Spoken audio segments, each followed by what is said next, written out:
Welcome to this session. Welcome to Qatar Pavilion. The session today is From Sandboxes to Success, the Middle East's New Innovation Ecosystems. The event's programmed by Economist Impact and sponsored by Invest Qatar. And thank you very much to Invest Qatar for sponsoring this session. My name is Jonathan Birdwell. I'm Global Head of Policy and Insights at Economist Impact. Who is Economist Impact, you might ask? We are the in-house think tank of the Economist Group, which of course is the publisher of the Economist newspaper. I'm sure all of you are avid readers of the Economist. We don't write for the Economist, but what we do is we do in-depth research on the big topics of the day for business leaders and policymakers. And we're here today to discuss how to build new innovation ecosystems in the Middle East, and specifically, what is the role of regulatory sandboxes to support entrepreneurship and foster innovation. Now, some of the questions we want to pose and attempt to answer today, not me, I'm going to pose the questions, our panelists are going to answer them, are how can business-friendly policies and regulatory initiatives strengthen a region's position as an innovation hub?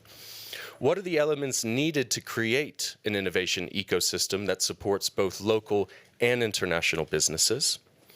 In what ways do regulatory sandboxes foster innovation and reduce barriers for new technologies? And how can policymakers and the private sector collaborate for economic and technological progress? So the run of show for today is going to be, first, we're going to start with a 15-minute fireside chat with His Excellency Mohammed bin Ali bin Mohammed Al-Mannai, Minister of Communications and Information Technology in the Qatar government.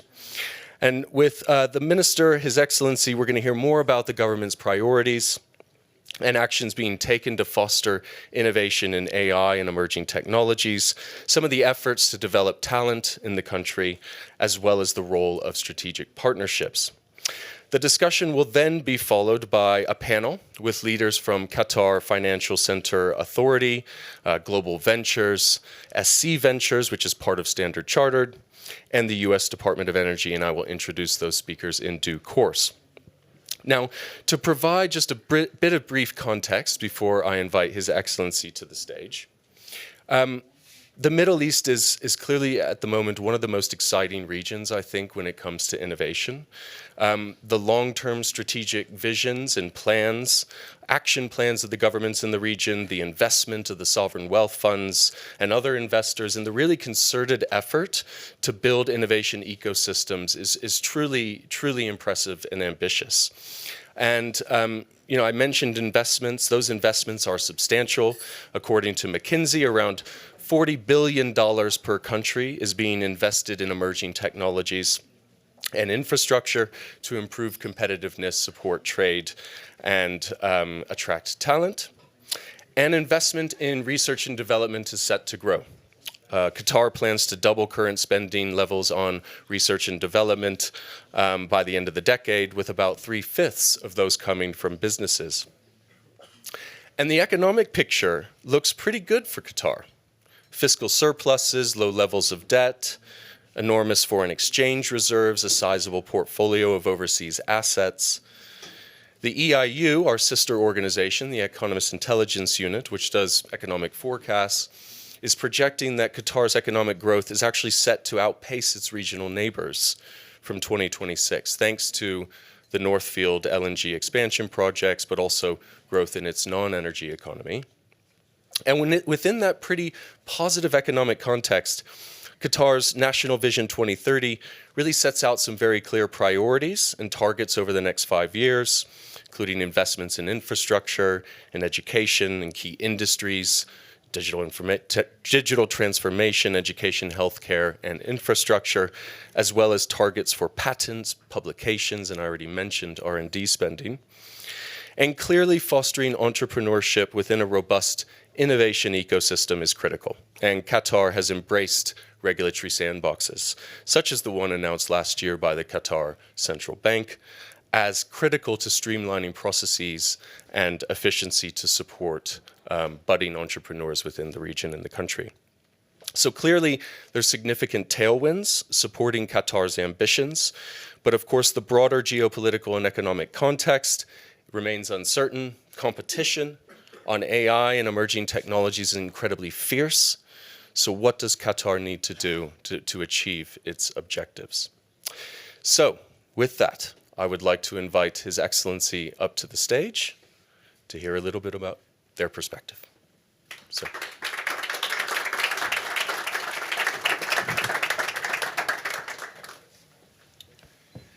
Thank you very much for joining us. Thank you, Jonathan, for hosting me, and thanks to Invest Qatar for preparing this panel, and thanks for everyone, our guests here, and joining us. And I hope Davos has been easier on you than me. We're sort of halfway through, and I can feel it. So I want to start with your sort of strategy and your agenda, right? So I already mentioned the larger strategy for Qatar, but within that there's the national digital agenda, and how has that contributed to economic diversification and innovation so far? And can you share some specific data or case studies that demonstrate its impact? Great. To start on a higher level, the National Development Plan of the State of Qatar has set an ambitious target actually to try to diversify the economy by selecting specific industries or specific sectors. One of them is the digital domain or the digital economy. And with the pressure on the tech people nowadays, from the heavy agenda of the quick development that's happening in the sector, it's challenging actually to find the direction of where we would be heading with our national digital agenda. But to explain more about the national digital agenda and how it's structured, we tried actually to group the different technology trends that existed today, and we grouped them into three different categories. And we created new fancy names for them that maybe suits us. And one would be the hyperconnect, and the other one, the hypercompute, and the hyperautomate. We see all the different technologies that the world is seeing today falls under those three major trends. And we analyzed what do we need at the State of Qatar from those three different trends, and what's the targeted impact. And we focused mainly on two impacts. One is the digital economy pillar, and the other one would be the talent pillar. So the outcome that we desire as a nation from those three different trends would be into those two directions. And to realize specific numbers or a specific target, we are targeting from the digital economy to contribute to our total GDP around 40 billion riyal by 2030, and to increase our talent pool in the ICT sector to reach around or an increase with 26 new jobs to be added to the economy by 2030. Okay. And what about some of the key advanced technologies? Obviously, AI is on everyone's focused on, but also synthetic biotech, clean tech. There's so many areas. What are the sort of priority areas for Qatar at the moment, and what are the sort of initiatives and resources dedicated to those areas? Sure. Well, we specify 4 different technologies actually that we are targeting to develop, and for those, in order to see an actual result, we'd be creating a specific applied programs for those 4 technologies that we are targeting. Some we started to see a result already, which I will be sharing, and some expected to see a result maybe in 25. The 4 technologies that we are targeting to deal with is for sure AI, because nowadays everyone speaks about AI, so we cannot forget it. And the others would be blockchain, IoT, and also advanced computing. So in AI, actually, we started some time back. Maybe the State of Qatar is a bit quiet, so you don't hear much of announcement about what we are doing, but hopefully you would see a result. So the first result or outcome that we have seen is the launch of Fanar, which is Qatari developed LLM that has to address specifically with the Arabic text, and it has been developed using tremendous data from an original Arabic content. Unlike all the other models, they depend on a translated content, which does not give it its authenticity. So our model actually deal with the different dialects of the Arab world, and also deal with the different Arabic literature and Islamic literature to properly represent our culture, our heritage, our point of view from things. And luckily, we launched it last month as a beta, and hopefully in the coming 6 months, we'll be launching Fanar 2.0, which would be much more enhanced. And here, maybe today, I would be announcing that we'll be opening APIs for the Arab countries in order to make utilize or can make use of such I was going to say, who has access to that beta version? It's open. Now everyone can go to fanar.qa and access that beta version. And we have different use cases specifically on education sector and also in media. And clearly for those priorities, the sort of underlying digital infrastructure is really important. Yes. Right? Data centers, 5G. What have you been doing there to ensure that Qatar is able to focus on those 4 technologies you mentioned? Sure. As I mentioned, the 3 trends that we are always trying to focus on, hypercompute, hyperconnect, and automate. So on hyperconnect, for example, the state of Qatar is well connected. I can tell you that the starting speed for connectivity is around 1 gig, and it's 99% covering the country. The 5G network has been there since 2020. We have a 99% of coverage, and we are always competing with our neighbors on the fastest network. Sometimes we are in the first, sometimes with the second. So from hyperconnect, I would say that all the technologies has been deployed.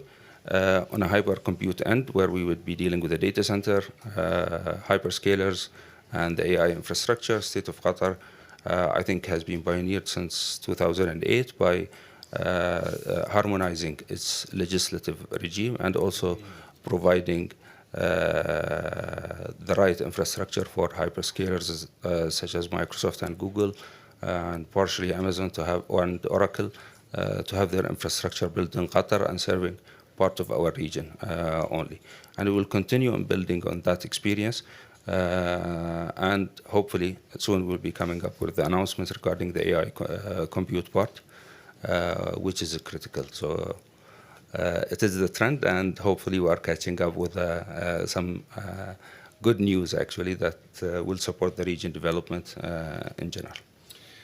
So we're in Davos, obviously probably the second most heard word after AI that I can think of is partnerships. How important are partnerships to you, and strategic partnerships to enable you to hit your KPIs around innovation? Can you maybe talk a little bit about the role of partnerships and what are some of the key partnerships that you're focused on? Sure. Partnership in the current global scene, especially in technology, is very important. If we talk about the local innovation, I don't think there is something called local innovation because if you want to scale up, you will have to do a global competition or faced by a global competition. So in innovation field, I think it's always a global competition rather than a local. And if it cannot be supported by partnership with the hyperscalers, with the technology providers, with the innovation hub and entrepreneurship hub globally, we don't expect to provide proper innovation material that can actually represent us as a state. So we do that through my ministry, and we do that through our different platforms in the state of Qatar, like Qatar Free Zone, Qatar Financial Center, Invest Qatar, Startup Qatar, Qatar Research and Development Corporation, and Qatar Development Bank.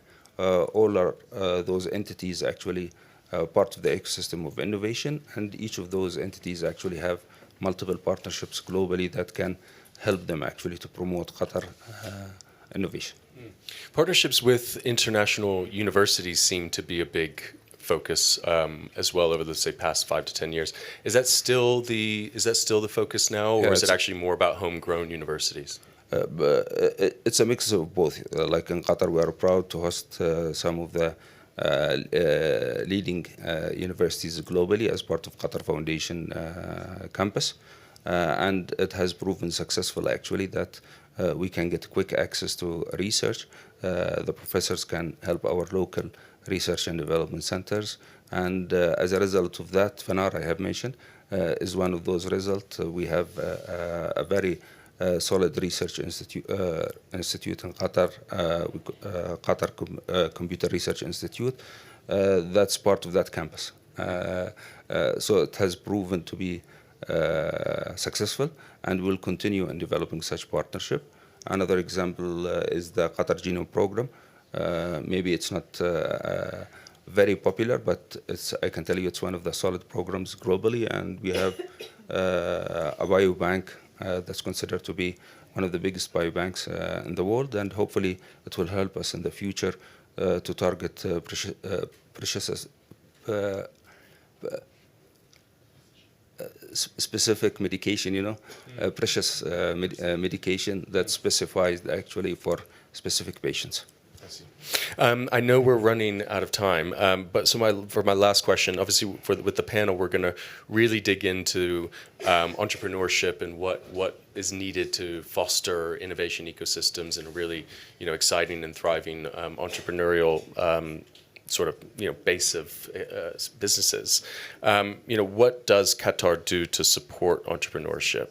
Is it certain policies, funding mechanisms, other initiatives that are focused on nurturing local startups, but also attracting global entrepreneurs? Can you maybe just to wrap up kind of on that point? Yeah, I think from let's break it to different layers. From infrastructure availability, we have a huge capacity of infrastructure that's dedicated for entrepreneurship, and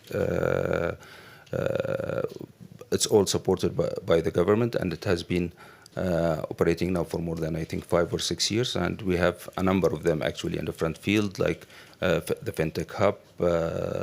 In my ministry, we have the Digital Incubation Center. QDB have another incubation center. But maybe what we lack actually is the private sector incubation. So it's an area for us to enhance, and we look forward to maybe do more partnership on that domain going forward.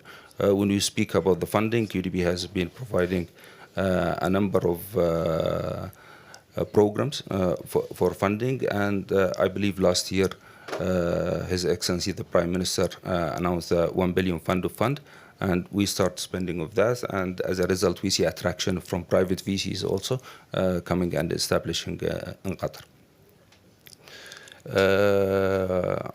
And from also ease of doing business, Qatar Startup Initiative has started in order to glue or combine all the platforms that we have in Qatar to do business, and to make it easy accessible to entrepreneurs and also foreign entrepreneurs to come and join the ecosystem in Qatar. And as a result, we have seen some fruitful resulted from the main Qatari entrepreneurship platform, which is the Web Summit. Qatar is hosting Web Summit since last year for the coming 5 years, and we are using the Web Summit as the main platform in order to enable the entrepreneurs to present themselves, and also to attract global entrepreneurs to come and operate from Qatar. And Your Excellency, final question: what do you hope to get out of Davos this week? What are any sort of tangible outcomes that you hope to achieve? Frankly, I think Davos for me is great networking opportunities from everyone in order to get in touch with different partners, since we don't tend to see them actually. So we share experiences, we give updates. We explain ourselves more in order for them to understand where we are going, and also to understand what they have. I always say that we need to keep the network alive, and business will come one day or another. So we all need actually to network, keep the network going on till a business will come one day. Well, Your Excellency, I know time is a precious commodity at Davos, so we really appreciate you taking the time to speak with us. Thank you very much. Thank you, Jonathan. Thank you. Thanks everyone for being here today.